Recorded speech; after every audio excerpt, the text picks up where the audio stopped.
Good morning, my fellow Africans and the world at large. This is Emmanuel Mensah once again coming into your homes and your minds with a message of empowerment and enlightenment all the way from Ontario, Canada. Today is 6th of April in the year 2022. The Bible says this is the day the Lord has made. We should be glad and rejoice in it.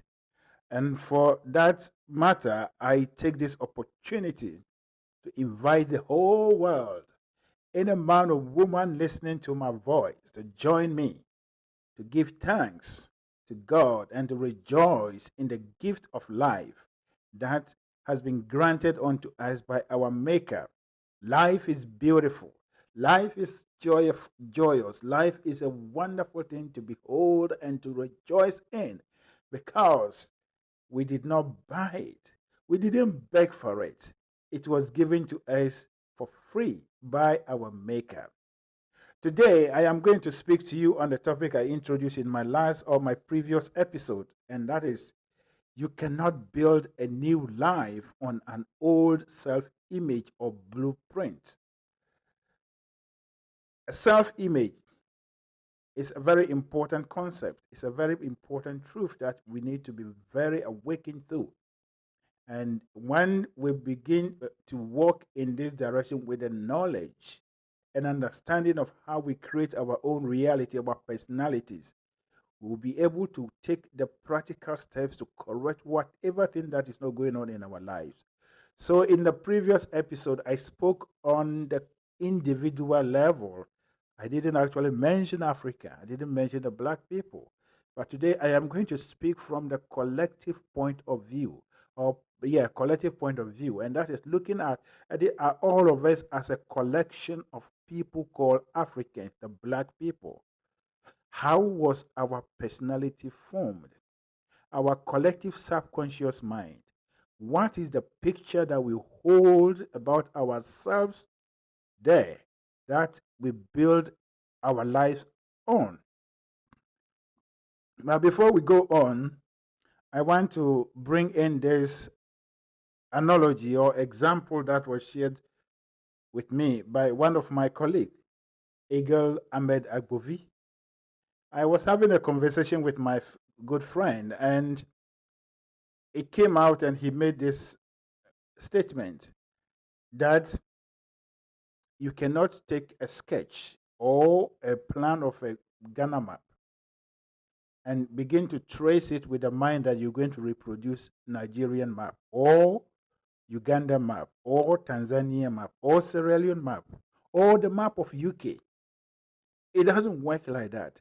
So long as you have this blueprint and you are going according to it, you're going to reproduce it exactly as it is. There will be no any differences. You can decide to paint it or color it. You can decide to add any other thing to it.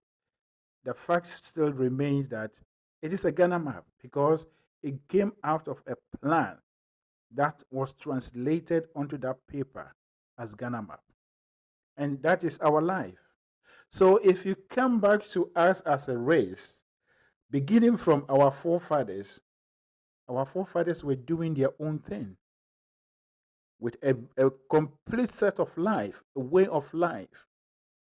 And from the African perspective, beginning from our forefathers, the basis, the rock upon which the African personality was formed to be successful is to have a wife, multiple wives, a lot of children, that they will go and farm and help you to do whatever you're doing. Apart from this, there was nothing in addition that your mom, your mother, or your father, or the head of the family has to do. So our forefathers were living their own life. The perspective, their understanding of success, it was completely different from what the Europeans came and brought onto them and superimposed it on them. And the African personality was built on what our forefathers held in their minds, and that is our subconscious reality. So you will see that whatever we are trying to do with a contemporary success or contemporary ideas that we are inheriting or we are getting from other places contradicts our personality, what where our personality was built upon, the image that we hold in our racial subconscious mind. So you will see that it is very difficult for an African to do some of these things, but it's so easy for an African that we call the promising leader, a promising personality, to quickly turn into the other side, which is more typical of Africans, because the image, the blueprint that we have has not changed. And what we are doing is just trying to add color, education, and all other things that we are inheriting from other places with the mind that we are going to change it into something different. No. So long as you are holding the sketch of a Nigerian map and you are tracing it, you will come up with a Nigerian map. You will never come up with a Ghanaian map. And so it is with any other thing. And so when we come to the image, the self image, what we need to ask ourselves as as a group of people, that what is the image that we hold of ourselves as Africans? It is not what we are talking about on the surface based on our academic education, based on but what we believe within ourselves as the African culture, African personality. It was not built on the Western ideas. It was built on our values. It was built on what our forefathers thought was right for them. And so we're trying to come out with a personality or a group of people that will behave typically as Europeans, typically as Asians or whatever, is completely out of order. It's like we are tracing the map of Ghana and believing to get a map of Nigeria. The education and all the things that we are acquiring, all the leadership programs and all the things that we are doing, it's like adding color to a map of Ghana. Yeah, after you've traced it and believing that it is a Nigerian map. No, it doesn't work that. If we want to change and have a lasting success and continuous improvement of our life based on what we are inheriting from the Europeans and other people, then we have to go down into our setup, our racial subconscious mind, and change that image. Taking of responsibility and accountability, open-mindedness, and readiness to accept divergent opinions is something that is not in the DNA of the African people, because from our setup, when you look at it from the leadership point of view, it is the head of the clan, it is the chief, it is the king that makes the decision. And once they make the decision, no one has the power to object. So there was nothing like people being held accountable for what they are doing, so long as it is in line with the tradition, what the goals and the ancestors were given based on the fetish priest. It is okay. And that is how our forefathers organized their life. When it comes to the Western success in terms of money and all these things that we are having now, it is foreign to the Africans. So when we try to go in that direction, it is very hard, because it was not meant for our setup. But if we were to superimpose this on it, it will not be possible. And as we are bringing back the words of Jesus Christ, that no one will buy or no one will take new wine into an old wineskin. It is not possible. And then, for that matter, we cannot build a new personality. We cannot build a new life that is based on contemporary Western ideas, on a self-image that is based on typical African old mindset. It will not be. So you realize that whatever we are doing, whatever we have acquired, that is going to help us to build a life that will be more prosperous based on the Western ideas. It's not working. And if we really want to go that way, then we have to go down onto our personality. We have to go to the personality level. The African racial subconscious might need to be recalibrated onto the contemporary, onto these new ideas. Our cultures, our traditions need to be refined. They need to be reviewed and reformed to the line or to the level of our current ideas and practices that we have. Western democracy, we can elect members of parliament, we can elect presidents, but the fact remains that their performance will not be the same as those in the Western world because we do not have the basis upon which these ideas were built. But if we want to be at that level, then it is about time we go down into our racial subconscious mind and begin to weed out all the outdated traditions and concepts that we hold as our African culture. What is the African personality? The African personality that believe in hard work, but very fearful or always avoiding mental activity. If you go to anywhere, any place in this world, you will see Africans. Those Africans are those that are doing the hardest work. And some people will even tell you that for me, I would take it with my strength. But physical strength doesn't take up the world. It is a mental. So we are here as human beings, and we are moving in this world until we are able to review, analyze, and then reprogram ourselves in line with the human evolution. We will see that we will always be dragged along by other people. But we can do exactly as they are doing. But it is something that they did deliberately. Whatever we are seeing, the Europe we are seeing, the Europe we are admiring, the things that we come here to see was done deliberately. Someone got up and thought of what he wants his people to do. So he created it and put them in that direction. They abandoned all the old things. And now they are moving in that direction. So if we go into European history in particular, there is a progression of development. All things being replaced by new ones. All things being replaced by new ones. But on the African continent, this doesn't happen. What we do is the preservation of our culture, and the Europeans and the Westerners, knowing it very well, when they come, they pay respect to our culture because we know it is dear to us. And it is similar to the rich man went to Jesus, that he wanted eternal life, but he still wanted to hold on to his own possession, his old thoughts, his old mindset. If we want to benefit from whatever ideas that we are practicing now, then we have to heed to the advice of Jesus Christ. We need to sell everything that we have in terms of our setup, our traditions, our values, review them. Those that are good, we keep. Those that are not in line with whatever we are practicing now, we throw them out and create new ones.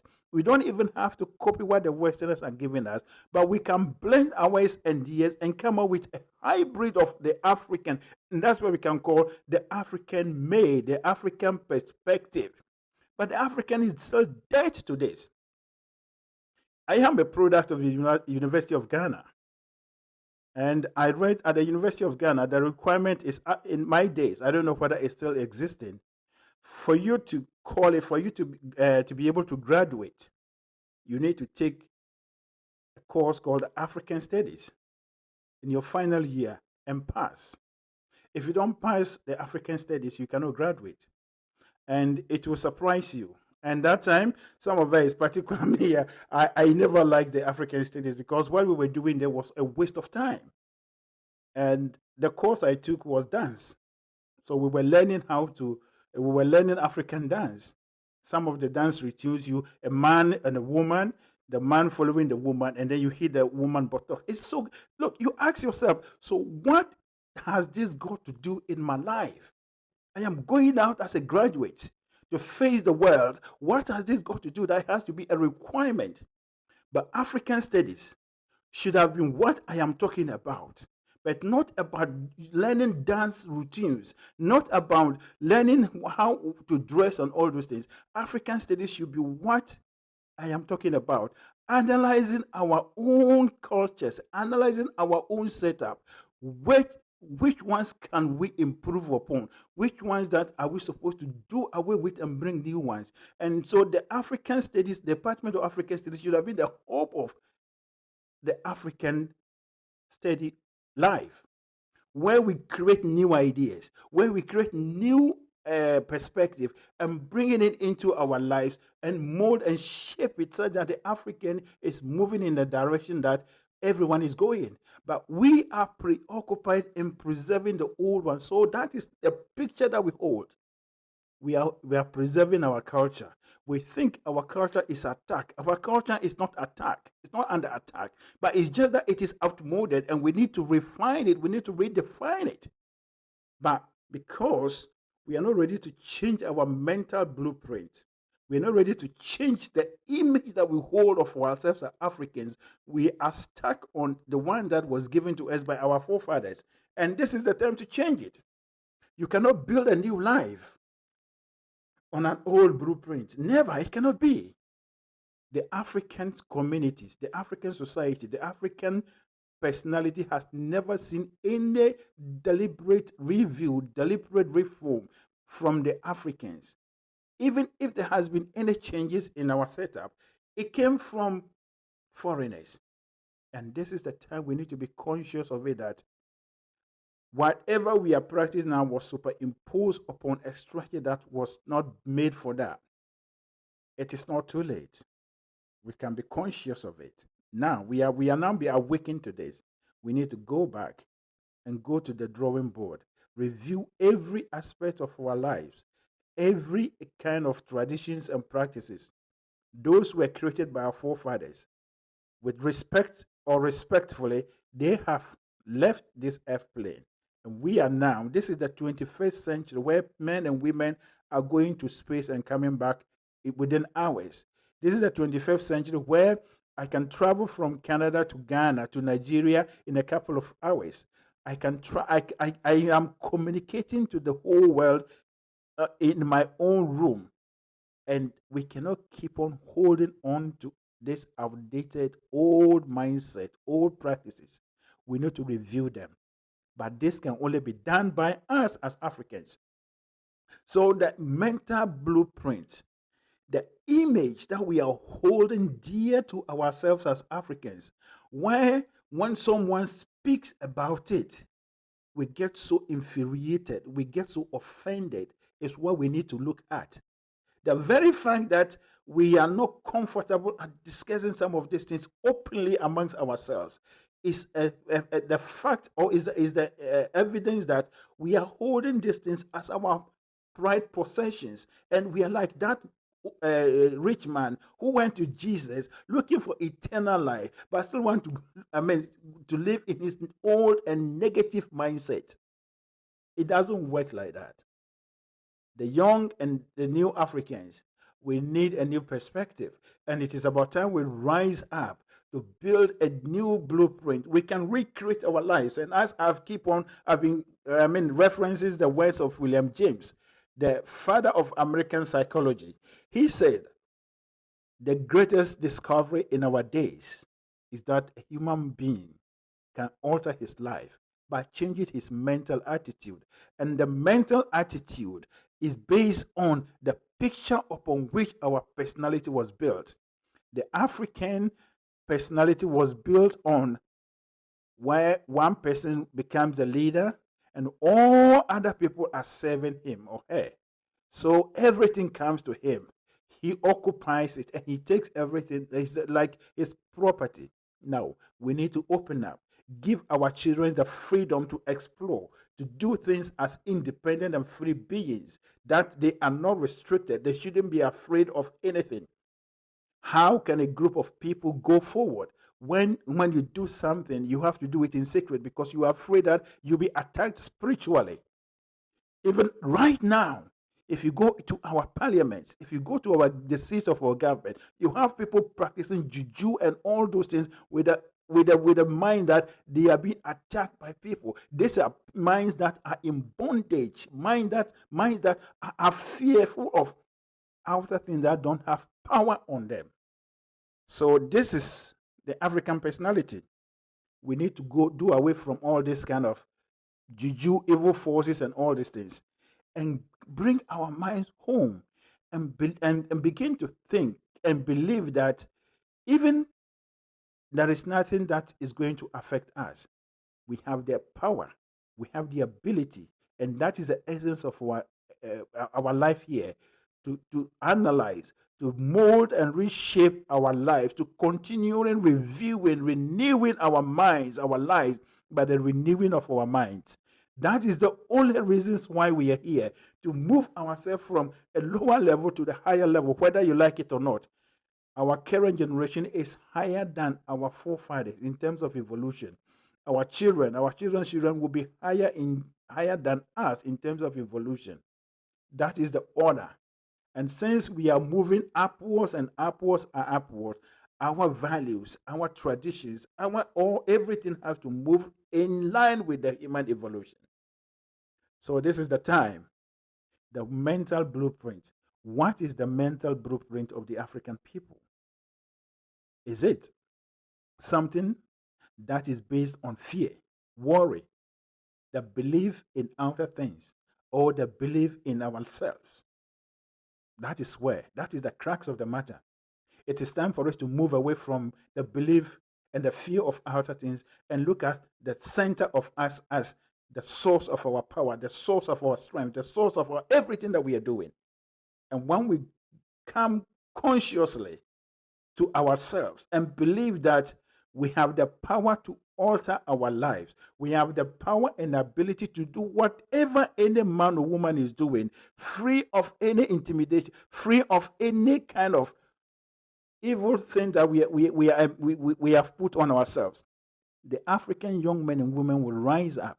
They will create business organizations. They will bring inventions. They will do things without being afraid of anything. They will do things that they are meant to be here to do. There are so many things that we need to look at. And even if you look at our current setup, the greatest difficulty, the greatest challenge in the African life is religion. Religion has made the African indolent. We are failing to think. Anything that will come to the African young man or woman, either the parents will go to the fetish priest or will go to the man of God, will go to the malam, the imam, for spiritual advice. But they will not use their mind to think of it. In Ghana, they will tell you in their Kan language, they will say, Master, wait there, bibi womb, and bibi womb. That means something is in it.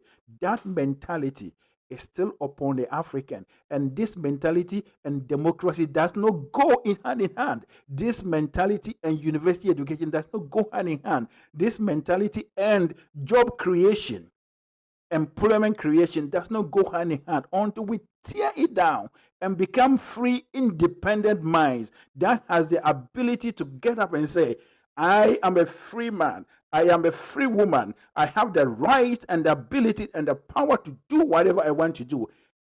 We will not go forward. And this mentality is what the Bible calls, I can do all things through Christ who strengthens me.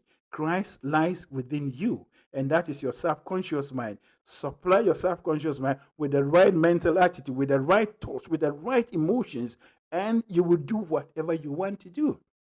It is about time to set the African minds free. It is about time to liberate ourselves from the bondage that we have put upon ourselves.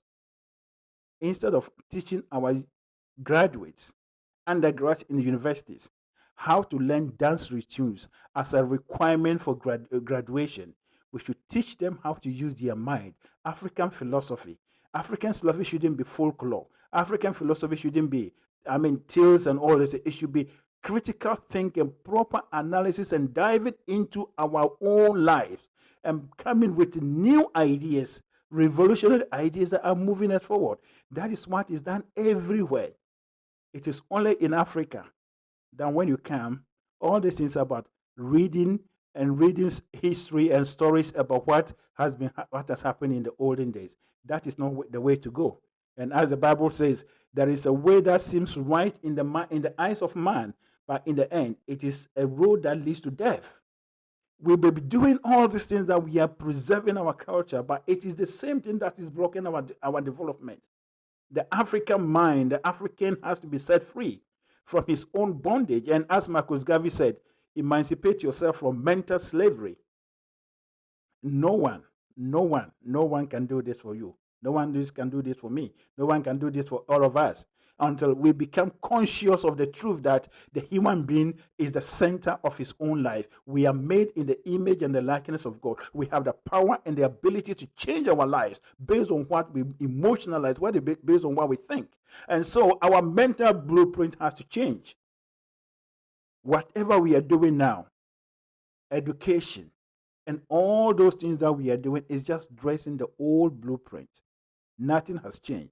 And so you realize that the results we are getting is negative.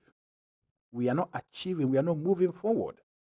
And if I take my own country, Ghana, as an example, what did we do? Coup d'etats upon coup d'etats. People were actually executed for corruption and all kind of things. Today, these things have come back again. And that tells us that these are mental these are mental and psychological things that we are fighting, and it is based on the image that we have. Corruption is not an issue in the African setup, typical African setup. It is not an issue. It is only in our contemporary world that we see it. And the African setup, there was nothing like accountability in terms of the chief and the people. Once the chief or the elders are doing what the gods are saying, following the traditions that were laid down, there was nothing. All the people were subject. And whether they are doing well or not, they are only to serve them. And that is what we are seeing now. Our leaders go there and they become kings and queens. They are only there to be served. They enjoy the praises. They enjoy all the things that comes on. But the actual work, they are not ready to do. They don't want to do the job. It is typical of the African. That is the king and queen mentality. But some people had these kings and queens. They reformed it. They have reformed it. And they've come to a point that these kings and queens are only ceremonial people that they go on to help them actually bring more revenue to them. But African, the king and queen is the center of conflict. Is the king and queen is the center of all kind of confusion that we have in our lives.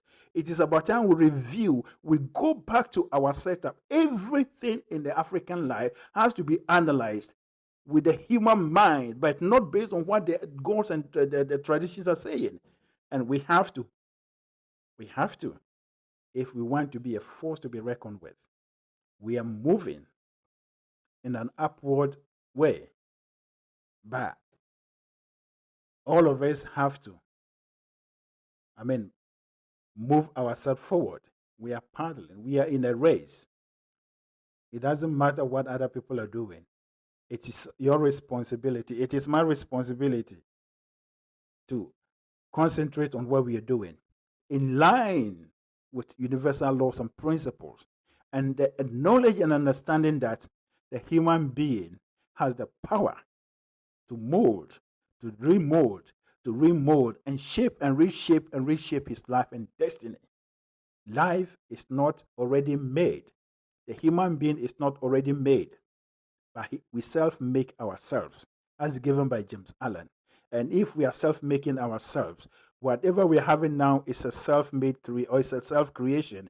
And since we have created it, we are the only people that have the power and the ability to change it. And when we do this, whatever we are importing from wherever, it will fit the picture, the image that we hold collectively as Africans. And that is when we say we have become enlightened. We have become enlightened and empowered, that we are moving our lives. We are moving in a direction that all other nations, all other races are supposed to be. The fact remains, and that is that we are the center of our being. And also, it remains that you cannot build a new house on a weak and old foundation. You cannot create a new image upon an old one to get a clear and wonderful picture. You cannot build a new life on an old mindset. The mindset that was built on superstition, taboos, and religious dogmas will not take us anywhere in the world advancement. But when we come to the point that we know that we are made in the image and the likeness of God, just like any other human being in any other skin.